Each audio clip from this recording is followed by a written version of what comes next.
देखिए, कल जो ऑनरेबल सुप्रीम कोर्ट ने जो हेयरिंग हुई 370 के बारे में, और उसमें जो उन्होंने ये फैसला किया कि जो सरकार ने गवर्नमेंट ऑफ इंडिया की तरफ से जो लेटेस्ट एफिडेविट दिया गया और जिसमें 370 हटाने का जवाब देने की कोशिश की गई, और जो सुप्रीम कोर्ट ने कहा हम इसको कंसिडर नहीं करेंगे, उससे कहीं ना कहीं पीडीपी का जो हमारा ये स्टैंड है कि बीजेपी के पास 370 को ख़त्म करने के लिए कोई जवाब नहीं, कोई आईनी जवाब नहीं है, कोई कानूनी जवाब नहीं है, बल्कि इन्होंने आइन की धज्जियां उड़ाते हुए एक ऐसा कारनामा अंजाम दिया जो मेरे ख्याल में इस मुल्क के 75 साल की हिस्ट्री में कभी नहीं हुआ था।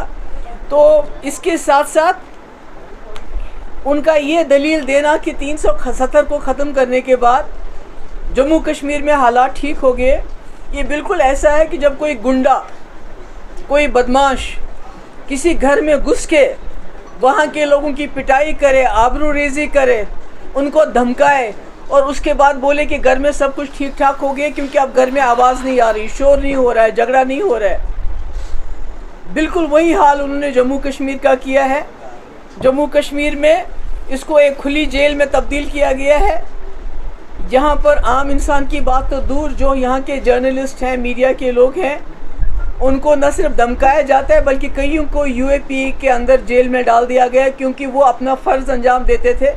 वो मरकज़ी सरकार को आईना दिखाते थे कि जम्मू कश्मीर के हालात क्या हैं।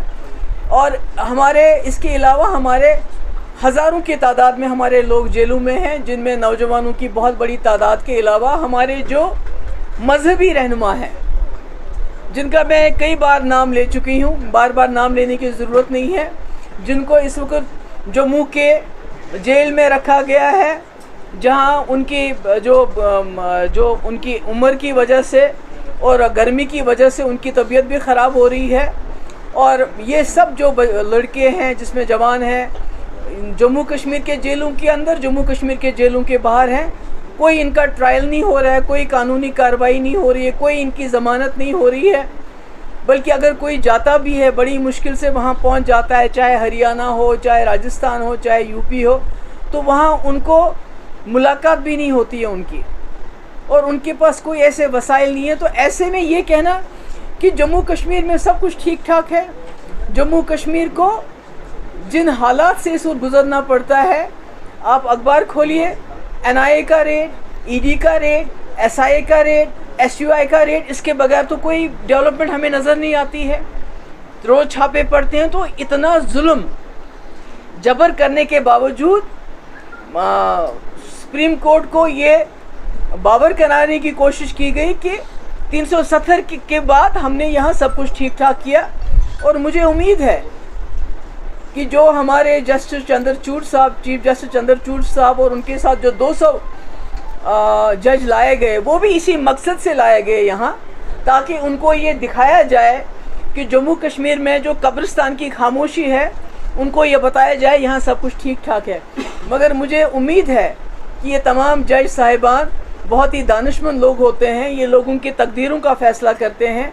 उन्होंने देखा होगा कि पर्दे के पीछे क्या है, जम्मू कश्मीर में असली हालात क्या हैं, किस तरह जो पिछले 4 साल में जब से हमारा केस सुप्रीम कोर्ट में है, उसकी परवाह न करते हुए किस तरह कई कानून लाए गए जिससे हमारी ज़मीनें, हमारी नौकरियां, हमारे वसाइल की लूट मची हुई है।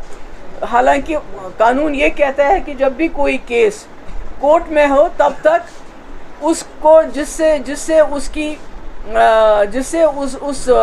दफ़ा पे या उस केस पे असर पड़े, ऐसा कोई फ़ैसला नहीं लेना चाहिए। मगर चूँकि बीजेपी ने कॉन्स्टिट्यूशन को, जुडिशरी को, हर एक चीज़ का जो है उसका मुखालफत करने का बेड़ा उठाया हुआ है, क्योंकि जब पार्लियामेंट में 2019 में कॉन्स्टिट्यूशन को बरतरफ करते, वो कॉन्स्टिट्यूशन जिसने जम्मू कश्मीर के लोगों को 370 अपने आइन के अंदर दिया हुआ है, उन्होंने सुप्रीम कोर्ट की भी उस वक्त धज्जियां उड़ा दी, क्योंकि सुप्रीम कोर्ट का अपना फैसला है, एक बार नहीं बल्कि कई बार उन्होंने फैसला किया है।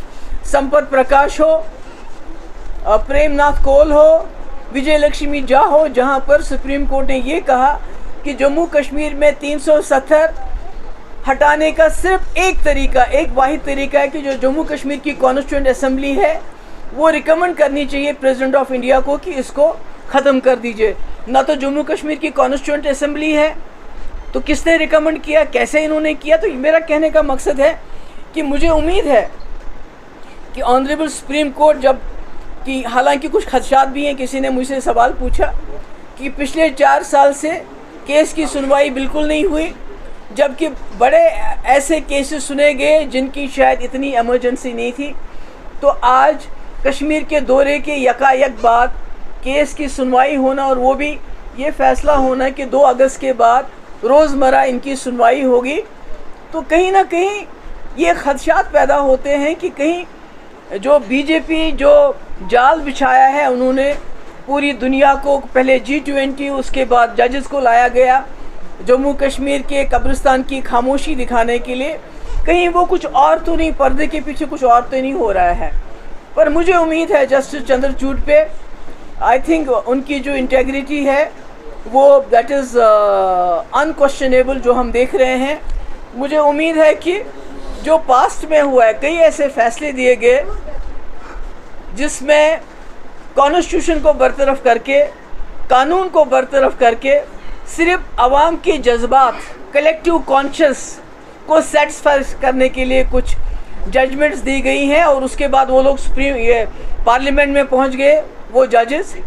तो मुझे उम्मीद है कि जस्टिस चंद्रचूड़ जो हैं वो आवाम के जज्बात की अगर कदर कर रही हो तो फिर जम्मू कश्मीर के लोगों के जज्बात की कदर करना पहला उनका फ़र्ज़ बनता है, क्योंकि 370 हमारी शनाख्त की, हमारी ज़मीनों की, हमारे रहन सहन की गारंटी था। मगर मैं सोचती हूँ कि मेरा ये मानना है कि जो भी जुडिशरी होती है उनको कॉन्स्टिट्यूशन और कानून की पासदारी करनी है। तो मुझे उम्मीद है जब वो कानून की पासदारी करेंगे, हिंदुस्तान के आइन की पासदारी करेंगे, तो फ़ैसला ज़रूर कानून के हक़ में, इंडियन कॉन्स्टिट्यूशन के हक़ में देंगे, न कि कलेक्टिव कॉन्शियस। और जो हमने पहले देखा है, मैं उन जजमेंट्स का नाम नहीं लेना चाहती हूँ जहाँ ये कहा गया चूँकि सबूत नहीं थे, कोई कानून नहीं था, मगर ये कहा गया क्योंकि लोगों की कलेक्टिव कॉन्शियसनेस को सेटिस्फाई करना है इसलिए हम ये फ़ैसला देते। मुझे उम्मीद है इस बार ऐसा कुछ नहीं होगा, बल्कि जो फ़ैसला होगा वो हिंदुस्तान के, और हम जम्मू कश्मीर के लोग कुछ नहीं चाहते हैं। हम चाहते हैं कि हिंदुस्तान के आइन के मुताबिक, जिस आइन ने हमें 370 दिया था, हमें गारंटी दी थी एक मुस्लिम मेजॉरिटी स्टेट होते हुए कि आपकी जो शनाख्त है, चाहे वो डोगरा है, चाहे कश्मीरी है, चाहे लद्दाख का बुद्धिस्ट है, उसकी शनाख्त को बचाने के लिए हम आपको कुछ सेफ गार्ड्स दे रहे हैं, कुछ गारंटीज़ दे रहे हैं। तो जिस तरह बीजेपी ने उन गारंटीज़ को हटा दिया, कॉन्स्टिट्यूशन को सबवर्ट किया, मुझे उम्मीद है कि जो इस वक्त जो हमारी कॉन्स्टिट्यूशन बेंच जो हमारे केस को सुनने जा रहा है वो कॉन्स्टिट्यूशन के साथ इंसाफ करेंगे। Thank you so much. I think I have done. यही बात जब हमने पास आउट की उमर अब्दुल्ला साहब को, उसने कहा बिल्कुल टेम्परेरी लिखा है, लेकिन ये किस कॉन्टेक्स्ट में बताया? नहीं, मैं आपके सवाल का एक ही जवाब देना चाहता हूं। पूछा गया, उसने कहा जो यूनिफॉर्म सिविल कोड है ये आर्टिकल 370 की तरह नहीं है, उठा दिया। देखिए, मेरे पास न तो जतिंदर सिंह की कोई दलील की जवाज़त है, न किसी और की। मेरे पास एक ही दलील है कि ऑनरेबल सुप्रीम कोर्ट ने खुद संपत प्रकाश में, खुद प्रेमनाथ कोल में, खुद विजय लक्ष्मी झा के केस में ये खुद बताया है कि जम्मू कश्मीर के 370 को कोई हटा नहीं सकता जब तक जम्मू कश्मीर की कॉन्स्टिट्यूएंट असेंबली इसको रिकमेंड ना करे प्रेसिडेंट को।